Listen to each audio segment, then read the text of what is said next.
Welcome back, my man, to BetMGM tonight. And straight away from me, let's go in and dive into college football. Week 0 of the season is nearly upon us. And kiss me, Blarney Stone. Break down your view on Kansas State and Iowa State in Ireland. Give us a pick.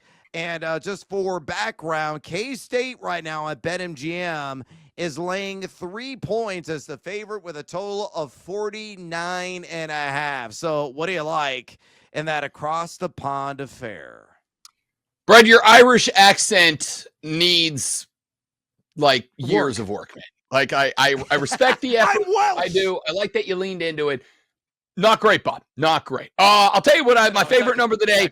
I'm going 11.5 beers that I have drunk by 2:00 in the afternoon because college football is bleeping back, boys. It just feels good. There's a buzz in the air. The weather feels fall-y. It feels football-y outside.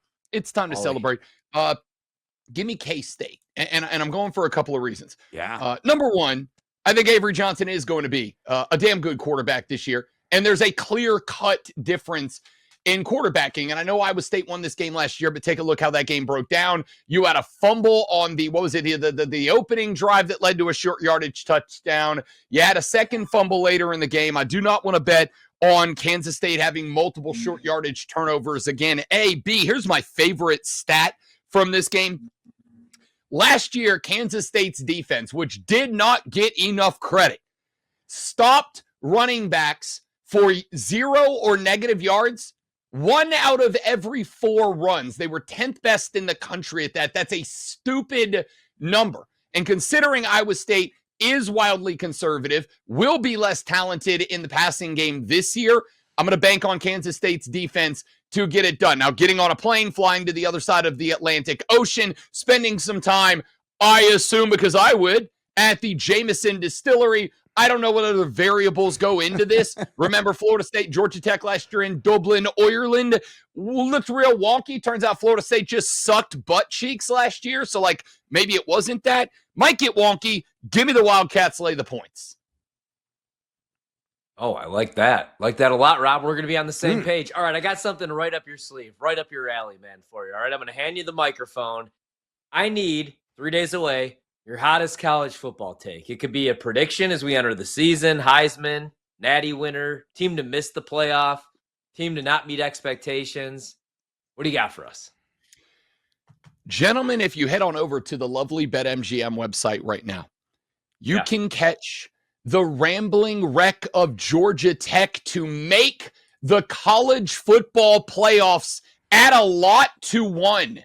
And do that right now, because I've been high on the wreck for a couple of years now. I love Brent Key, classic football dude. He's done nothing but build that team out on both sides of the line. But here's the thing.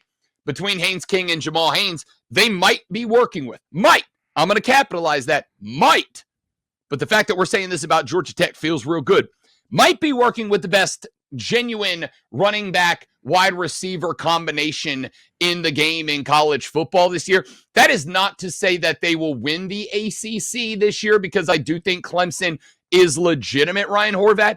But I have gone from I think the Rec can be pretty good to I think that the Rec might finish the year 10-2. The Rec might finish the year in the ACC title game with Clemson. The rambling Rec of Georgia Tech might be able to backdoor their way in. I think the ACC is better than anybody is giving it credit for being. Yes, Clemson's a title contender.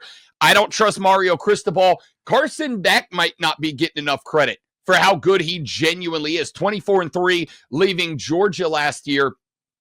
Miami's going to be good. Miller Moss comes over from USC. Jeff Brom's going to throw it 1,000 times a game. Louisville's going to be good.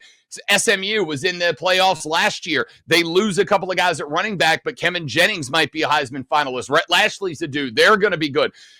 I think Florida State bounces back. I don't know what UNC is going to be with the hoodie. I think that conference is good. I think Georgia Tech can legitimately finish 10-2 in that conference, make the conference championship game, and backdoor their way into the playoff like SMU did last year. And if you can catch that at 22-1 right now, worth a scratch. So, Rob, we got week 0 games, right? We got the Dublin game, which I am excited about, man. That's a great way to kick off the season. Kansas State, Iowa State, revenge game for our boys from Kansas State. But week 1 is when it gets really good. So let's do a little choose your own adventure. I give you $100. You have to bet an underdog. You get Texas on the road against Ohio State, and you're not getting the best of the number because that is now went from 3.5 to 2.5. So you're not even getting a field goal right now.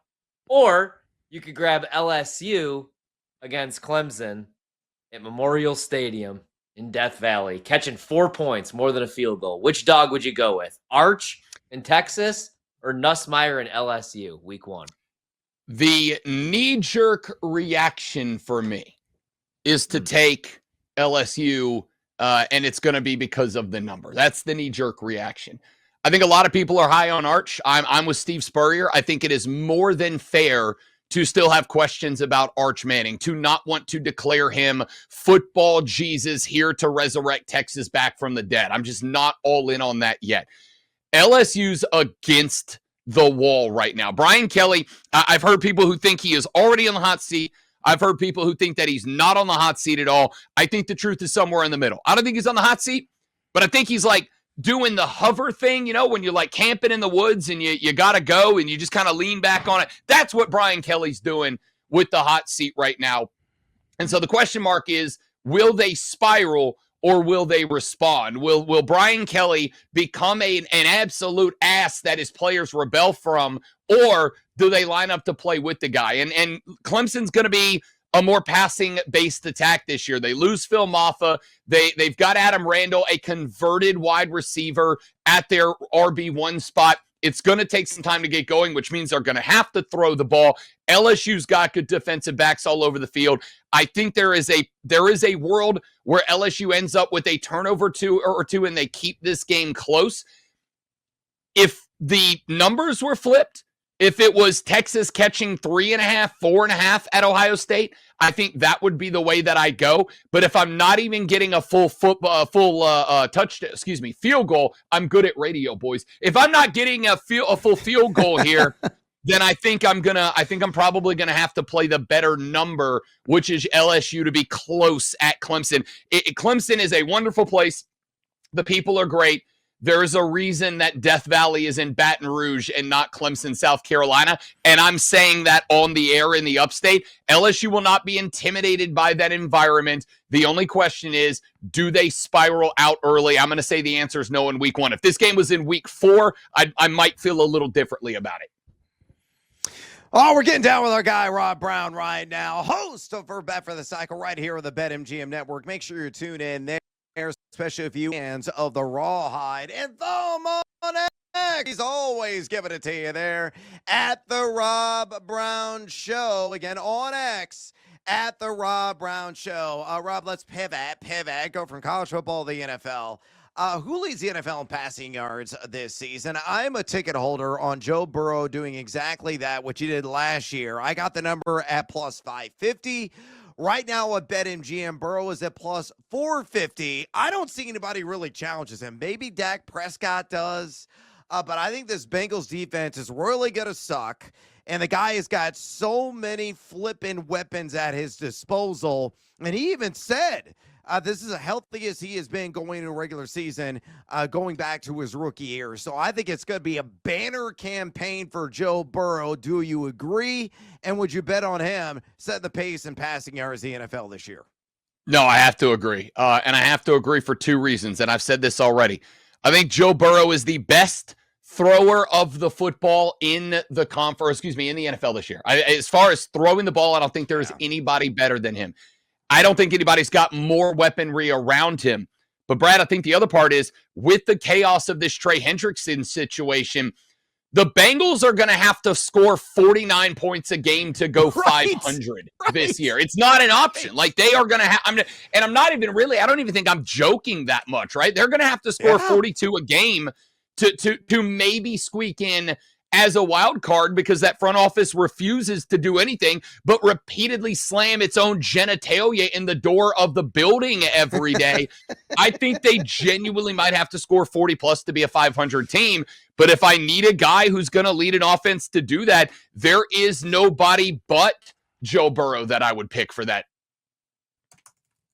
Yeah, totally agree, man. I can't believe it's at plus 450 even right now. It should be really close to like minus odds. Rob, we'll get you out of here on this. The gaming community always overreacts to what occurs during the NFL preseason. However, attempting to decipher the meaningful from the meaningless, give us a player or team you feel will concretely carry over to the regular season. I don't know if I've mentioned this to you fellas before on the show, just in case I haven't. I won Jaden Daniels as a Rookie of the Year bet last year. I don't know if I brought it up before, but just in case I haven't, I wanted to reiterate that. Never heard. The Washington Commanders are carrying success from last year into this year, and not just going to do it. I don't know if this is hot takey. I don't honestly think it is, though I've been told it is. The Washington Commanders are winning the NFC East this year. I am entrenched and ingrained in that. Yes, I know the Eagles just won the Super Bowl. I also own a television. Here's what else I know. Everybody knows who Saquon Barkley is, the heart and soul of that team. Everybody's going to stack 7 in the box plus an extra spy on him. And they're going to say, hey, Jalen Hurts, if you're going to win, you're going to have to throw for 250 and 3 tutties a game. And I don't think he has that in them. And I think Kellen Moore covered that up for him, who they do not have there anymore. On the flip side, everybody was worried about Fat Debo. Turns out, Fat Debo's not Fat Debo. He's just regular Debo. This is why I'm out on Ryan Horvat's pick of the San Francisco 49ers, because you're all about to learn just how damn good and important Debo Samuels was to that 49ers team. Give me the Commanders to win the East this year. No, terrible bet. Yeah, great call there. Although I think we kind of disagree, and I know Ryan Horvat does as well. But that's we're not all swamis. We can't see the future.